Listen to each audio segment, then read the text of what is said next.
अगली खबर का रुख करेंगे जो कि उत्तर प्रदेश से जुड़ी हुई है। अतीक अहमद के चकिया इलाके में आलीशान कोठी में अपना दफ्तर वो बना रहा था और इस दफ्तर पर 2020 में पीडीए का बुलडोजर भी चला था। 34 दिन बाद पहले आपको ये भी बता दें कि 34 दिन हुए थे और 34 दिन से पहले इसी दफ्तर में 74 लाख रुपए बरामद इससे हुए थे। और आज इस दफ्तर में जो कुछ हुआ वो हैरान कर देने वाला था, क्योंकि चकिया वाले इस ऑफिस में पुलिस पहुंची तो खून से सना हुआ चाकू, खून से सना हुआ दुपट्टा, साड़ी, टूटी हुई चूड़ियां भी मिली। और आपको ये भी बता दें कि फर्श और दीवारों पर भी खून के धब्बे दिखे।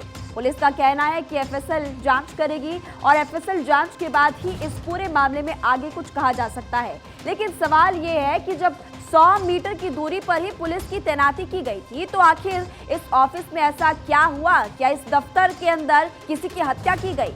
ये वही ऑफिस है जहां पर 2006 में उमेश पाल को किडनैप करके 3 दिन तक रखा गया था। आप देखिए रिपोर्ट और तस्वीरें भी देखिए।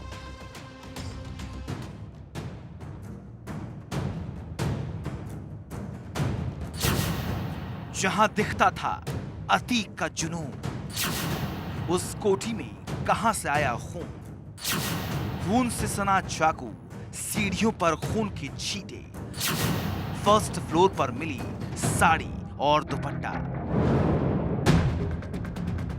प्रयागराज में अतीक के ऑफिस या यूं कहीं आलीशान कोठी में जब एक हफ्ते पहले मीडिया के कैमरे पहुंचे थे तो वहां सब सामान्य था।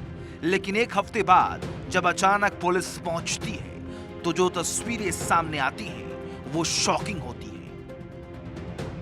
चकिया में अतीक के इस ऑफिस में खून से सना हुआ चाकू, एक दुपट्टा, साड़ी, लेडीज अंडरगारमेंट्स मिले तो सीढ़ियों पर दीवारों पर खून के धब्बे मिले, जिसे देखकर हर किसी के होश उड़ गए कि आखिर यहां खून कहां से आया? क्या यहां किसी की हत्या हुई? और अगर हुई है तो किसकी? और वो लाश कहां है?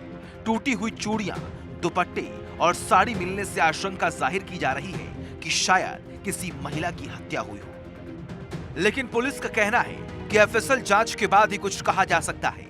टीम जांच कर रही है कि ब्लड कितने दिन पुराना है, किसका है। ये वही दफ्तर है जिस पर 2020 में बुलडोजर चला था। ये वही चकिया वाला दफ्तर है जहां से 34 दिन पहले 74 लाख रुपए और 10 पिस्टल बरामद हुई थी।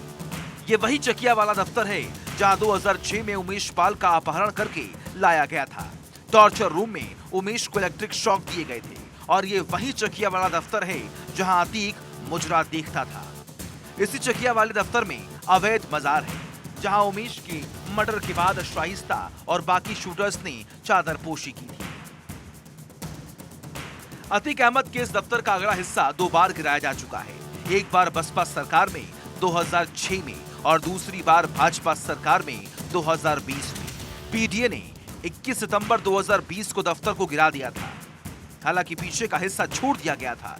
2020 में करीब 6 घंटे की कार्रवाई के बाद अवैध रूप से निर्मित भाग को पूरी तरह से जमींदोज कर दिया गया था। 2020 से यह दफ्तर बंद पड़ा है। इस बिल्डिंग की कीमत करीब 100 करोड़ रुपए है।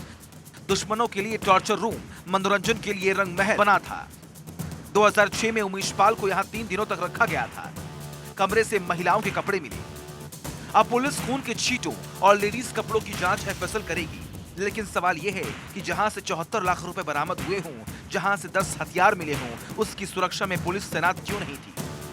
पुलिस इस आलीशान कोठी से 100 मीटर की दूरी पर रहती थी। क्या यहां तैनात पुलिस वालों ने किसी को आते जाते नहीं देखा? अब इन सभी सवालों के जवाब जांच के बाद ही मिल पाएंगे। Bureau report, Bharat 24।